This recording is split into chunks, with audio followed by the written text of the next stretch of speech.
and good afternoon. I am doubly excited today.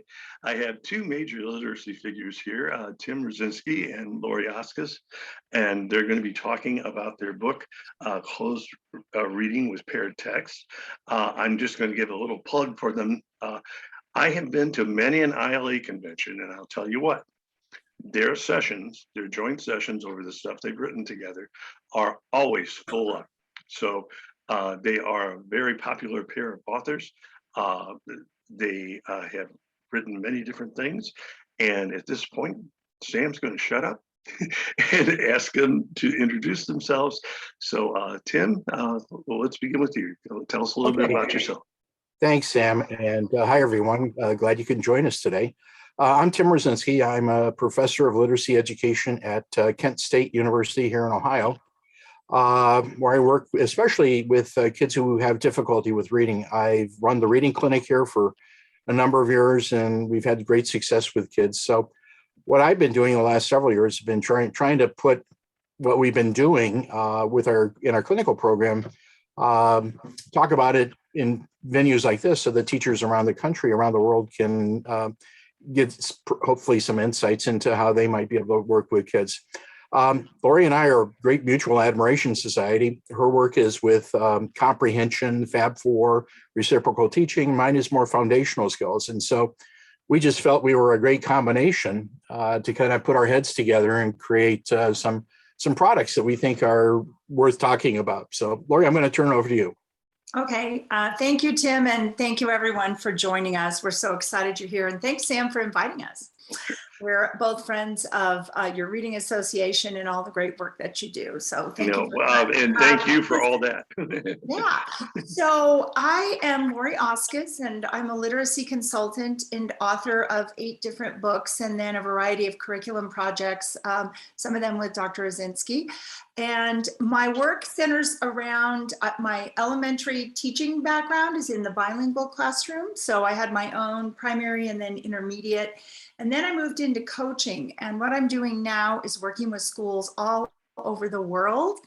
So I have schools really everywhere. And I've traveled even pre-pandemic to schools to work with them. And what I love about working with professors like Dr. Rozinski is that they bring the research and he also brings practical, which is great. And then together we come up with research-based strategies that really work in the classroom. And I just will say that we have been using the strategies that we're going to share today especially from our Closed Reading with Paired Text series, as a way to bring kids reading up to speed to accelerate post-pandemic. So it's been really great. And I have data to share from that, as well as a lot of exciting lessons that we're teaching all the time in classrooms. So Sam, you have some questions for us today. Yes, yes, I do. Okay, I'm going to give them all at once, and then it's a free for all. You guys, 2 talkers to fight it out. This is going to be interesting. Okay, I know you'll play nice. Here we go. What is the rationale for the closed reading with paired text? Is this a substitute for regular reading program? Is this instead of a regular reading program, or where does it fit? And finally, how have teachers and students responded to this program, and how has the program worked? So those are the 3 questions, and I don't know who wants to go first, but take it away. Tim, we're not hearing. Oh, you muted yourself, Tim. I'm sorry. Yeah. All right. Well, I should be ladies first, but I'm going to jump in and take the first stab, at least the first part of that. I think, Lori, you and I were actually sitting in an airport one day, and we got talking about this. The notion of close reading was just becoming popular in literacy circles. Close reading is where you have kids read a text multiple times for different purposes. The idea is that they dig into that text from different directions, and as a result, really have a deep understanding of the text and, of course, build a variety of other skills. What got us thinking, though, was if you're going to have a student read a text more than once, you better find something that they can read fairly quickly. Hence the idea of paired text. We tried to pair up texts that were not overly long. In fact, a text that could be challenging, but could fit on one page. That way, a student could read that text, whether you're first grader, fifth grader, a high school student, in a matter of minutes. And so you could do it multiple times there. So that was, the initial thinking behind that. Let's find texts to go together. Then what we were thinking about was, well, let's find different kinds of text. Lately we've been talking so much about informational text and narrative. What about poetry? What about Reader's Theater scripts? What about just list of information? And so what we tried to do there was create a variety of texts so that children aren't just given an opportunity to closely read an informational text, but something more like a poem that goes along with the with an informational text. For example, one that's right off my mind right now is we paired an informational text about immigration, which of course is a big topic here in the United States. Along with that, though, we paired the famous poem by Emma Lazarus on the side of the Statue of Liberty. Give me your tired, your poor, your huddled masses, yearning to be free. Can you imagine the compare and contrast that students do when they read both of those texts? One's a piece of science, if you will. The other one is more of a piece of art. So that was our original thought on that. Lori, do you have anything you want to add to that? Yeah, thank you, Tim, for that. Yeah, it really started with the concept of close reading was making its appearance everywhere, and people were worried about it, and it wasn't fun, which both Tim and I like to have fun with kids. And Sam, you do too, right? And everybody listening here wants things to be joyful. So we're like, how can we come up with a way to joyfully reread for different purposes and make it research-based so that the kids would get results? And kind of put our heads together, and I'm a big fan of reciprocal teaching. I have a book with a foreword by Dr. John Hattie called Reciprocal Teaching at Work with ASCD. And then, of course, Tim he is king of fluency, and around the world is recognized for his work in fluency. So we put our heads together, and I said, I really want to do something with reciprocal teaching and close reading. And he said, but how about if we layer fluency into it every step of the way? And we ended up with a little series that has, I'll just show you what it looks like. I'm missing grade 4. Every time I come back from a school, I end up missing one grade level, sometimes all 5. But that's okay. They're being put to good use. They accidentally get left behind. But for every grade level, kindergarten all the way through high school, we came up with these. They're little texts. So it says close reading with paired text, and it shows teachers how to do pairs of text. So one that I've been teaching a lot lately to kindergartners is first we read a one-pager called Woof, Woof, Woof, Work. And it's all about working dogs. And although kindergartners aren't actually going to read this, most of them, we circle the pictures and we talk about each kind of working dog. And we work our way through predict, question, clarify, and summarize. And by the way, for those of you who don't know what the Fab 4 is, it's reciprocal teaching. It is a research-based strategy where you use 4 strategies in the same lesson. So you have kids predict before they read, and also during. They look for words to clarify or phrases. They ask questions of each other for not just to recall the material, but also for discussion. And fourthly, they summarize. So it's like a little reading vitamin. You use all 4 in one lesson. Pallingscott and Brown did the original research. Dr. Hattie has done a lot with it as well. Out of his 131 strategies that he lists that teachers use that make an impact on learning, reciprocal teaching is usually about number 9. So because you can yield 2 years growth in 1 year. So back to this program. So the idea was to use this powerful research-based comprehension strategy, again, with the fluency that Tim will talk about together. So we've been using this little woof, woof, woof work, and we run through the Fab 4, and I have all kinds of things that we include in the back. And then I also have included, there's like little songs you can sing for each of the 4 strategies. There's a character for each of the 4 strategies. There's a gesture when we predict like we're a fortune teller. We are a talk show host. We are, for pausing, we wear different kinds of glasses to look at words, and summarizing, we sum it up like a cowboy or cowgirl. So by running through those 4 gestures in the same lesson, kids pick it up very quickly. And they are circling and underlining in this article. And then the poem or song that we do, and Tim's big on songs. He can tell you about that. A lot of the poems we use are songs. We sang just last week, Where Has My Little Dog Gone? And every student had a copy of this. And we went through and we predicted what was up. I mean, the title and the picture tell you the dog is missing, and then we looked at, where can he be and what does it mean? We clarified his ears cut short and his tail cut long.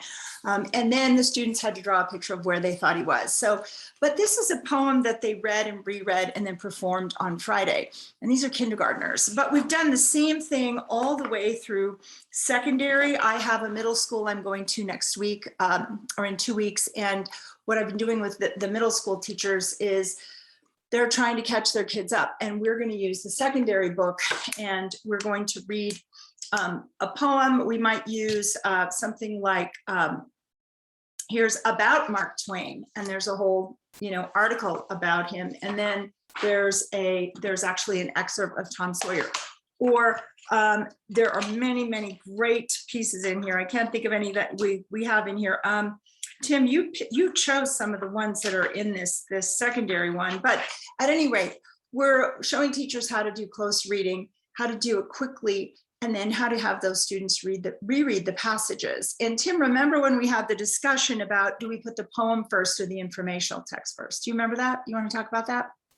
Well, I can't remember it, so no is the answer to that one. Tim, I want to interrupt you both for just a second and just interject a thought for my audience, and that is this. Teachers out there that are listening, I hope you are salivating by this time. It's like, oh my gosh, everything, we're talking K through secondary. It's all Lori, if you could hold a couple of those books up again, it's all there. It's all ready to use. And it's the series is close reading with paired text, and it's all not just research based, but research based and done, and you field tested it so that it's done in a way that's engaging. So engaging, research based, that will raise comprehension. OMG, I mean, how much better than that does it get? So sorry for that, but I just I couldn't help myself to say that. Thanks. On behalf of my audience. On behalf of my audience, God bless you both. Thank you for creating this. I appreciate that. Out there available, folks. Okay. We have another way of saying we like to call it the art and the science of teaching reading. We've been so focused on the science that somehow we've kind of pushed off to the side this notion that the best teachers I know are artists too, and so Laura, you used the word joyful. We should have instruction that is joyful, not only for kids, but for teachers as well. And so that's what we tried, creating variety, material that wasn't terribly long, lessons that weren't terribly long. Lori mentioned to you about her Fab Four as a way of building comprehension. I work on fluency, and one of the things we talk about with fluency is having kids do repeat reading and read with others. We call it assisted reading, where you read with your teacher or your classmates. And so what we try to do is just build into these lessons opportunities for that to happen in naturally occurring ways. If you're going to perform a poem, you have to rehearse it, right? Because nobody wants to hear a poem read in a dissonant manner. So it's just a natural sort of way.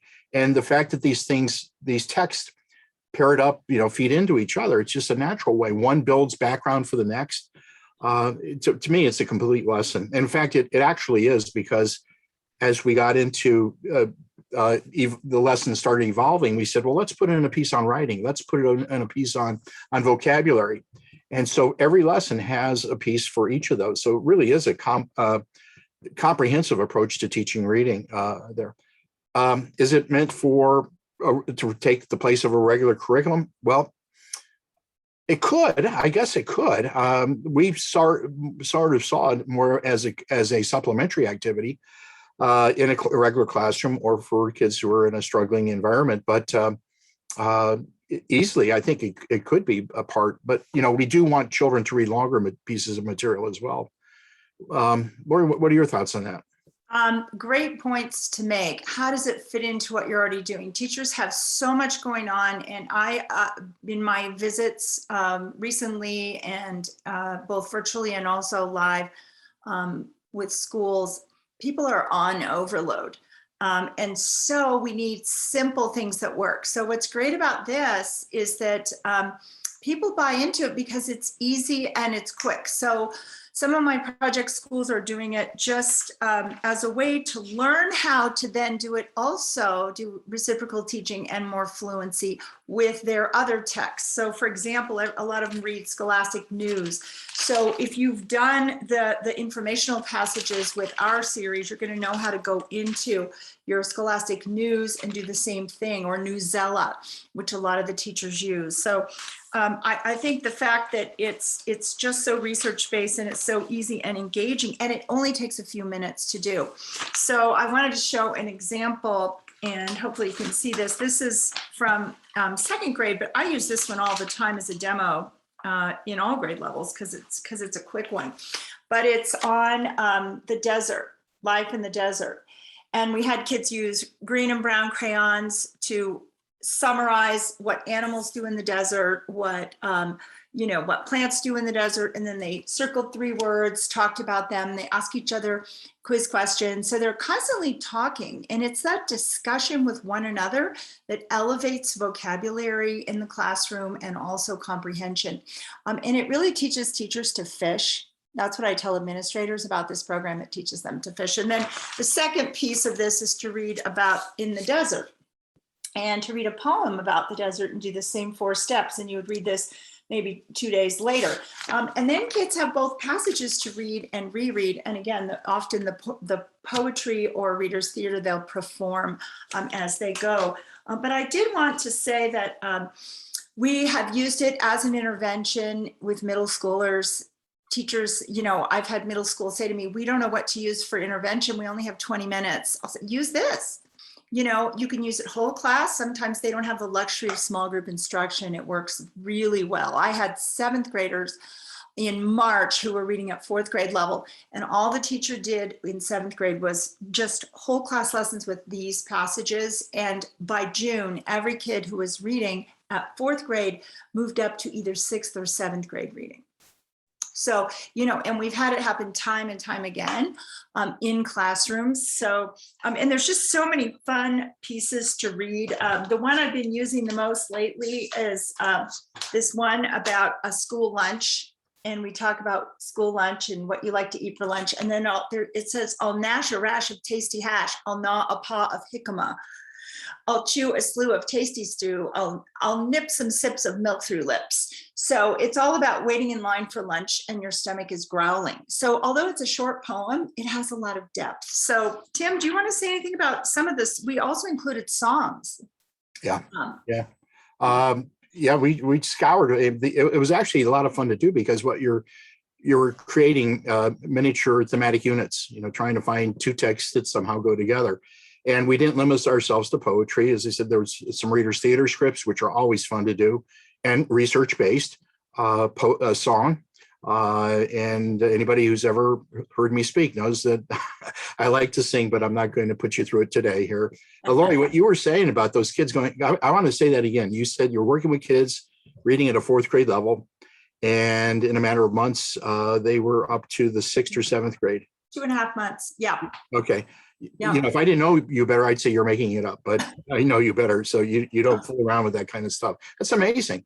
But it shows what happens. The one last point I guess I'll make before I turn it back over to you is, if you're thinking about kids who struggle, sometimes they're just overwhelmed by material that's way too hard, right, and too long. There's no way you're going to get me to read this, 40-page story or this 30-page chapter, but they will read a 1-page. And they'll do it every day so that you get the same amount of reading done with the kids. And what you're doing is, because they're on a variety of topics, you're building background knowledge, you're building, just knowledge for that matter. And that knowledge crosses a variety of different dimensions, not just reading, but it gets into science, social studies, even in some cases, mathematics. So really is I can't say enough about the program. I'm so glad that you and I found our way on that in that airport seating area to start talking about this, because it's a great program. And I'm equally as happy about that. And what I'm noticing here, folks, is that we had 3 questions to start with, and they've all been answered. So I think that leaves me at the point of saying, first of all, to my readers, you'll find all kinds of things in my blog, links to all this. This isn't the only program they've done together. They've done some ASCD books together and other things, but this covers all the different grade levels. And boy, I'm ready to go buy. I've already got some. I'm ready to go buy some more. But now comes the point where we say, anything more you want to add before we wrap things up? So either or of you, anything else to add? Well, I think just the results that we get in I'm in schools constantly, and I encourage people to get this series, because it's if they're learning about reciprocal teaching or trying to catch kids up, this is really great. I've had schools, entire buildings go from where the kids were reading at 32% and above on grade level to the end of the year 62% and above by using reciprocal teaching. Mm-hmm. And I just had that in Paradise last year, and we used it a whole bunch of different ways. Some of the teachers used it with close reading and small passages, and other people used it with longer text. But the series actually teaches people to use the method, so you can use it with longer text, with novels and that kind of thing.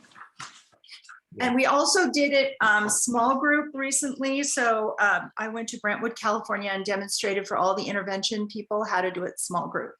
And so every child had a passage, and I chose one about sharks. It's called Shark Specs. And it's just a one-pager about different kinds of sharks. Who doesn't like reading about sharks, right? Especially the great white. So we read about that, and we clarified vocabulary, and we predicted, and we asked each other questions. So there was discussion around the little table where I sat with the students, and they were fourth graders. And then afterwards, we read a poem about 4 different kinds of sharks. And what we could do is we made a little chart, where we recorded our predictions, our questions, our words to clarify. And then each child was in charge of a shark, and they had to summarize that shark for us. So there was a lot of discussion between students, among students, and also with all of us. So that accountable talk, which many teachers are working on, is there as well. And then, of course, the fluency piece can take place where students reread it, those passages. So it can be a small group instruction model. Yeah. I thought you were going to say you and the students sang the Baby Shark song. No. How about you? Can you sing? No. Nah, I'm kind of tired of it. I'll just mention one last thing, very practical. Number one, the lessons don't take long to do. And number two, the books are cheap. I hate to say it, not cheap in terms of content, but less expensive. I guess that's the way I should have put it.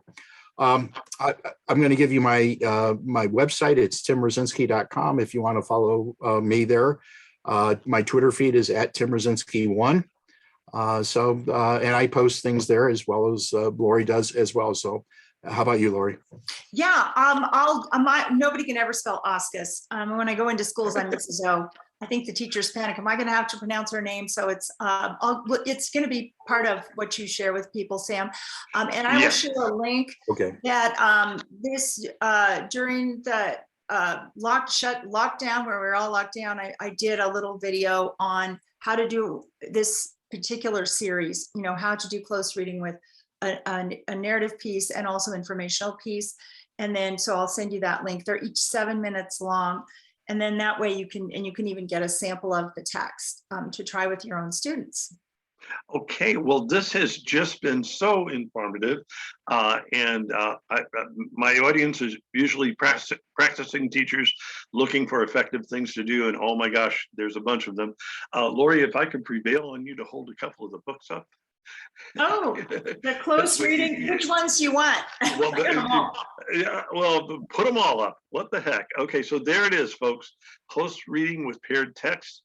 I hope you will take a look, and it could solve a lot of potential problems. And by gosh, by golly, I guess the Bomarito tradition here is that we end these things with a Zoom wave. So let's get ready to do that. Folks, ready? Bye-bye. See you. Thanks, everyone. Thank you. Bye. And thank you too, really, very much.